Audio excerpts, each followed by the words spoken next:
Hey guys, this is me and Tino here, aka T-Dude, and 2014. Yeah, 2014 has been pretty eventful for gaming for a wide variety of reasons.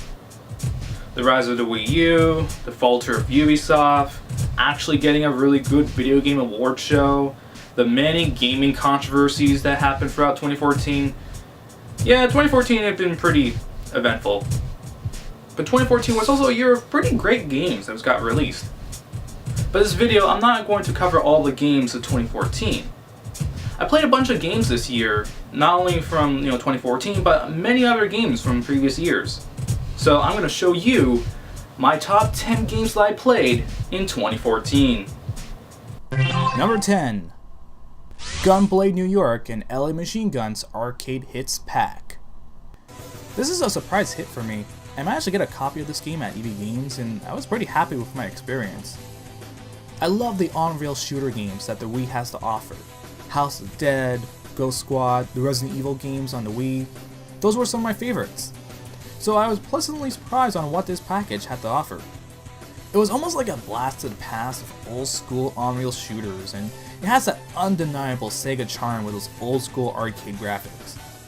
It's just mindless fun, but you know what, I like it. You can just hold down the shoot button and just aim away. It's that classic story of we gotta save the president from terrorists kind of game, and really, it's all about showing you set pieces and shooting bad guys, so what more can you want? Number 9. Duke Nukem Forever.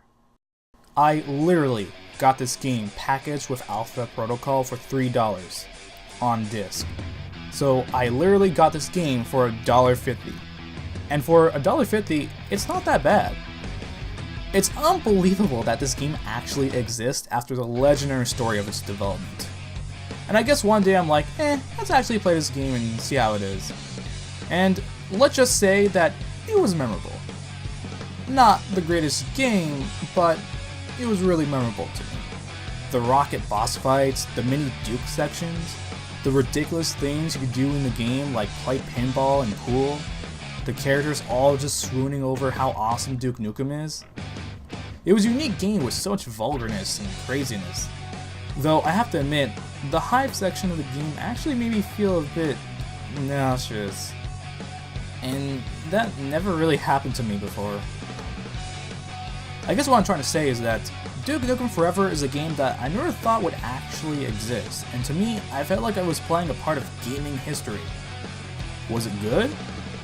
No, not really. But was it memorable? Yeah, it was. Did you think I was gone forever? Number 8. Sonic Colors. I've been actually playing this game for a few years, stopping and starting, and I finally beat this game. Sonic Colors is a well-crafted game that's really fun to play. Sonic Colors was the first really good Sonic game after a few years of meh games to... Ooh. Okay. It's colorful and full of style and personality. It felt like a return to form and kept things simple for the plot. Eggman wants to take over the world by controlling alien powers, and Sonic and Tails have to stop him. It's a nice mix of 2D and 3D segments, and the art design is great. It makes the Wii look amazing. The music is great too, and overall, I had fun with this game. It's a good platforming game. Now I just gotta get hold of those red star rings. Number 7. Assassin's Creed Unity. Okay, so let me explain. Now I know that there's been a lot of controversy with this title. 30 frames per second this, 900p that, glitches galore that require about 40 gigabytes of the Xbox version to fix. But since this is my list, I have to say that as the first Assassin's Creed game that I ever played, it was really good. The thing is, I actually play tested this game, and I was told to play the game as I would. I like the atmosphere of the French Revolution. I like how cinematic the game is. I like the characters Arno, Elise, and Pierre. I like the dynamic of Arno and Elise as assassin and Templar teaming together. I like the revenge story that Arno grows through. I like the meta storyline of Abstergo Entertainment. I like the parkour and free running mechanics. even though it could be fickle sometimes. I liked the gadgets you could use. The double assassinations were really awesome. I liked the co-op when we actually knew how to work as a team, and it was actually really satisfying. And there were many things I liked about the game. There was a lot of content and I came close to beating the game. But after I ended my playtesting session, I really enjoyed what the game had to offer. So as my first Assassin's Creed game, I was really impressed. It actually made me really interested in the Assassin's Creed series, and because of this game, I actually really wanted to play the other games in the series. The world. Number 6. Sonic Rush. Hey, another Sonic game! Sonic Rush on the Nintendo DS was the kind of game that was really fun and simple to play. I really enjoyed my time playing it on my DSi XL with the great visuals and gameplay. I was actually really interested in the story and playing as the new character Blaze, and she actually has some character and personality with a story arc about how she couldn't trust people. She's calm and level-headed, but seems to be hiding her true emotions and wants to do things on her own. But with the power of teamwork and friendship, she learns to embrace these principles and get back her soul emeralds and defeat Eggman Nega. This game was really fun to play with the great gameplay, music, and levels, but I actually really enjoyed the story and the character arc of Blaze the Cat. It was actually really refreshing just to see how simple but good the story played out. Number 5. Five Nights at Freddys. Oh my god, this game took everyone by storm. Five Nights at Freddy's just captured the attention of a lot of gamers with its unique approach of the survival horror genre. Five Nights is truly a scary game that is somewhat remarkably simple in its premise. You're a security guard in a Chuck E. Cheese style pizzeria or something, and you have to look out for the animatronics that come to life at night. I played this game with my friends and we recorded our reactions. It was really fun playing this game as a group, and I think if I were to play this game alone, I probably couldn't do it. The atmosphere is key in this game and it just nails it.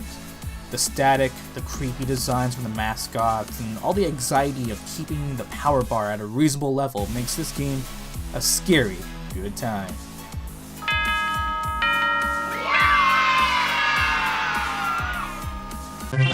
Number 4. Far Cry 3 Blood Dragon. Oh, this game!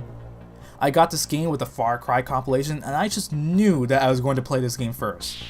I mean, look at this game!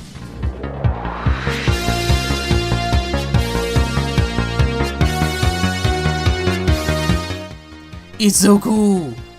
This game is such a joy to play and it made me laugh throughout the game. I love how 80s and neon and 80s neon futuristic it is.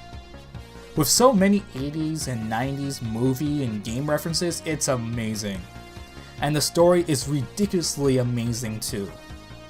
It's gotta be a mistake. Ever since the nuking of Canada and the invasion of Australia, the world's been floundering something fierce. It almost makes me cry how funny and awesome this game is. I haven't even finished the game and I already know that this is one of my favorite games of all time.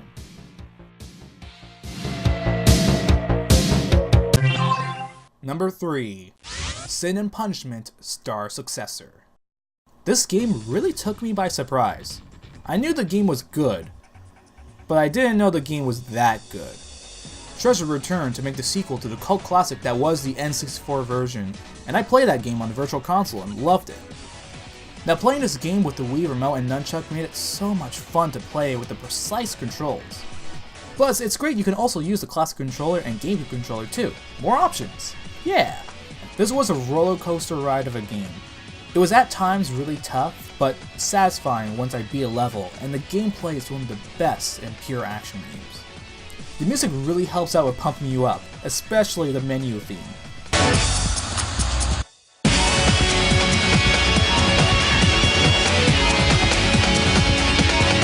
The game is so crazy, but it's just overall fun. Number 2. Resident Evil: The Mercenaries 3D. I love me some Resident Evil, and over the years I grew to really enjoy the Mercenaries mode in some of the Resident Evil games. Resident Evil 4, 5, and 6. So when I found this game for cheap, I just knew I had to play it. The game makes use of the great hardware on the 3DS. It looks really good, that almost rivals the GameCube. I got right into this game with playing as the 8 different characters and killing all the bad guys, shooting away and getting points. It was the perfect handheld game for me because it had the action and a good length to each round when playing on the go. I would play this game on the bus and get a good amount of gameplay on it. And this game really wants you to play it for a long time. I played this game for a combined total of almost 30 hours and I still need to unlock some more stuff. It really is a game that I got my money's worth because I love Resident Evil and the game was so addicting to play.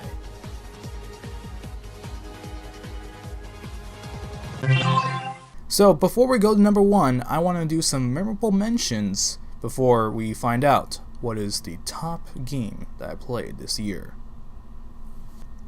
Warframe. Recently recommended by a friend, this game looks awesome and plays awesome too. Super Mario All-Stars 25th Anniversary Edition.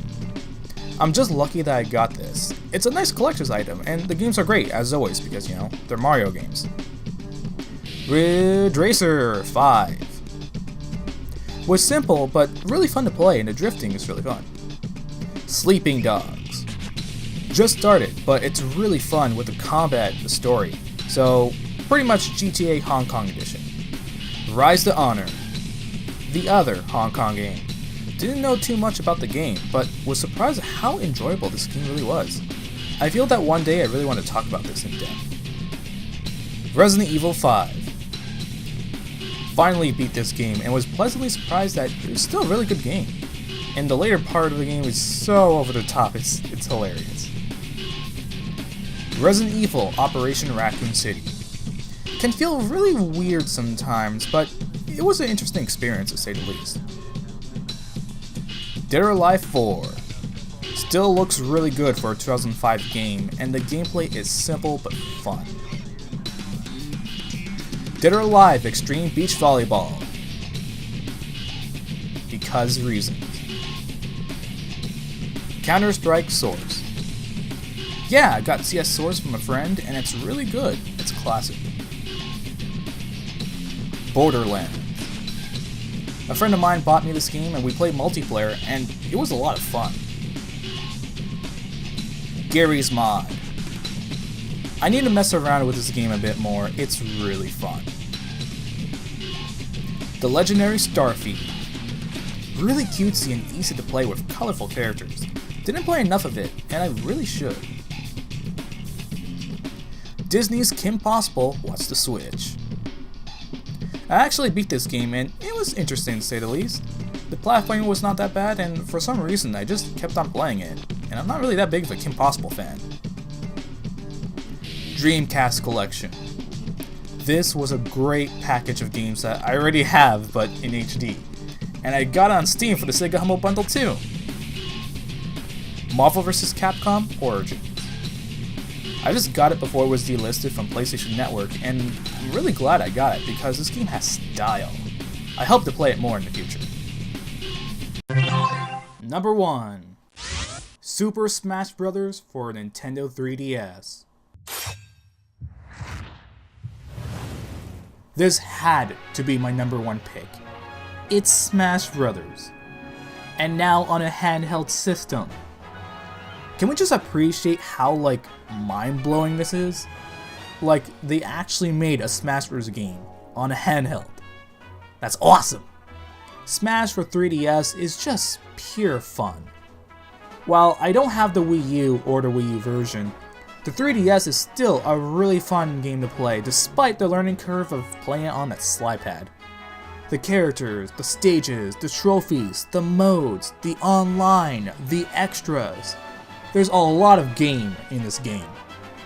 And even though I played it for 30 plus hours, I still feel like there's so much more to unlock and explore. What's more to say than Smash 3DS is my favorite game I played this year.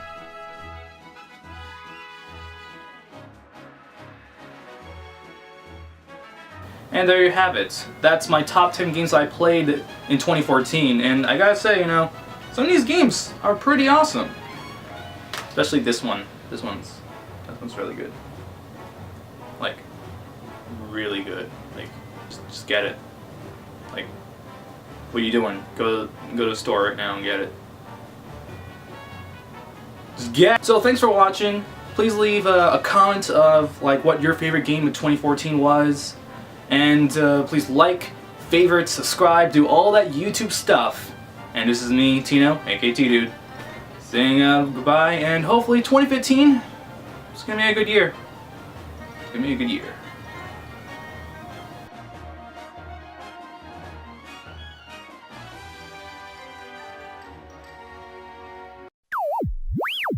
Do, do, do, do, do.